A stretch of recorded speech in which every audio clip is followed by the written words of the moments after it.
So if you're watching this video, you're probably one of three people. One, you work at a dispatch company in Japan now, and you're curious about what I have to say. Two, you're thinking about moving to Japan to work at a dispatch company, but you've kind of heard some of the complaints and you're not sure what to do, so you're looking for some extra information. Or three, you're my mom because you watch every video I make. Hi, Mom.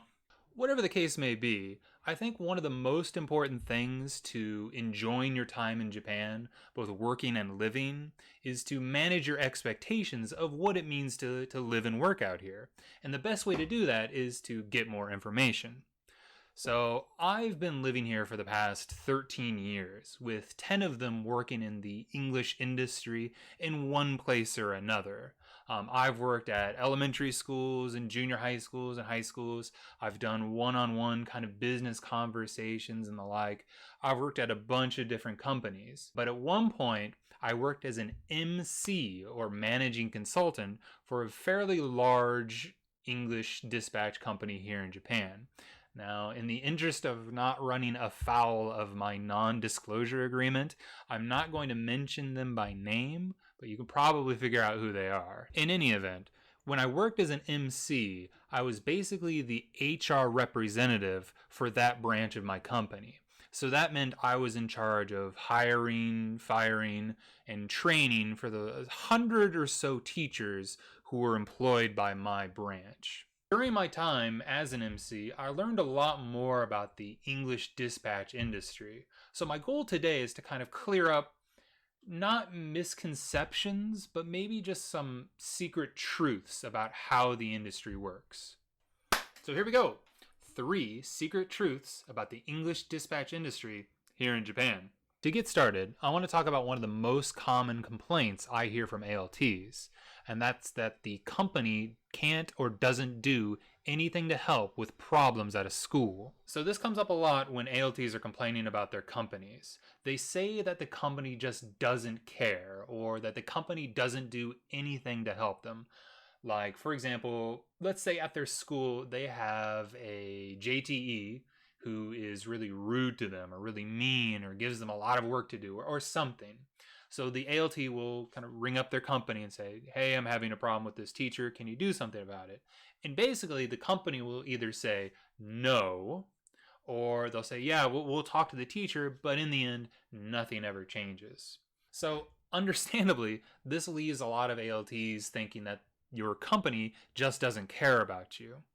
That's really not the truth. So here is secret truth number 1. It's not that the company doesn't care about you. It's honestly that the company can't do anything to help you. Let me give you an example. Let's say that you hire a painter to come paint your house. First, you would have to call up a painting company and tell them, I want my house to be painted green.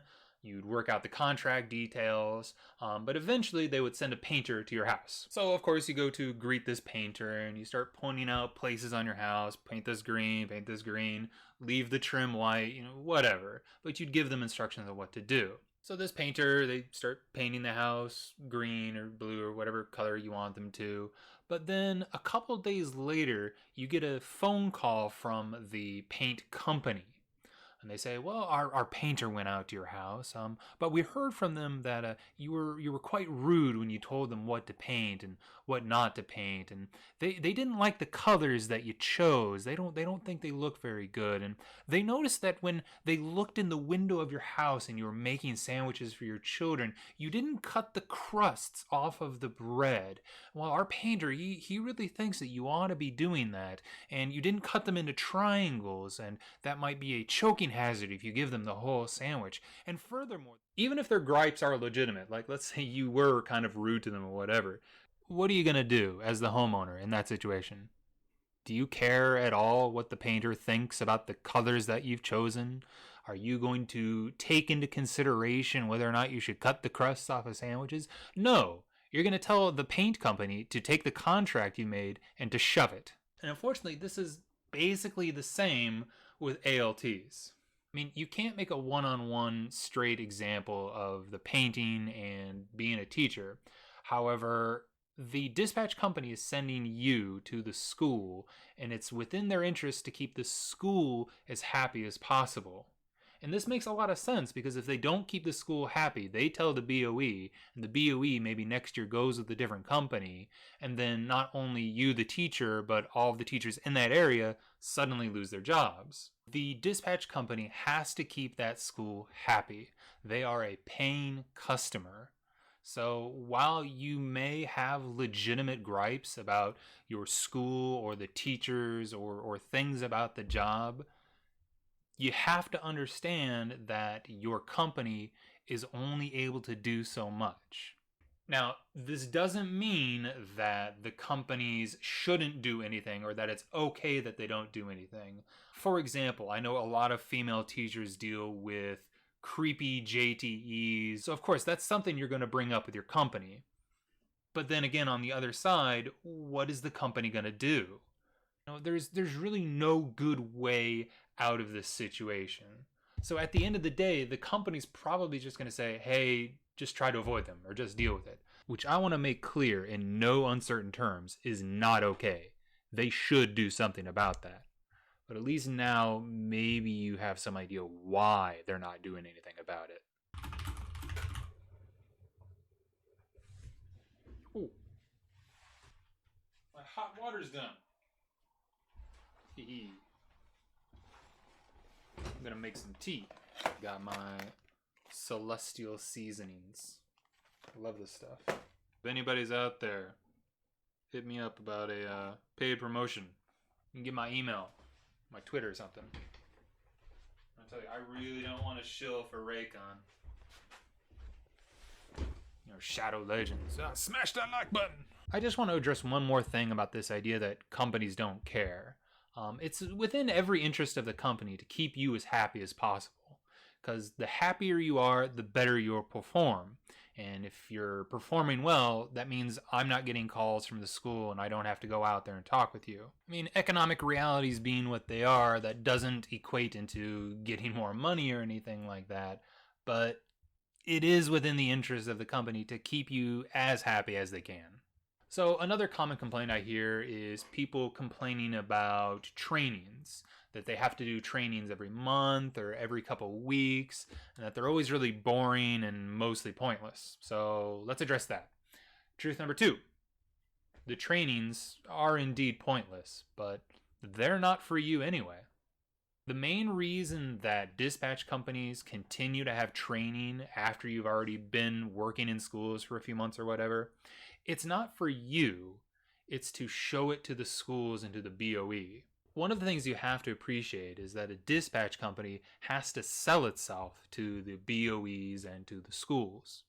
Most of the time when I was in the office, the other Japanese workers, they're always working on presentations to show off our company to other BOEs. This was most of their job. When a dispatch company is trying to advertise the company to a BOE, one of the things they show off is that we have trainings every month, or all teachers go through renewal training every 6 weeks, or whatever.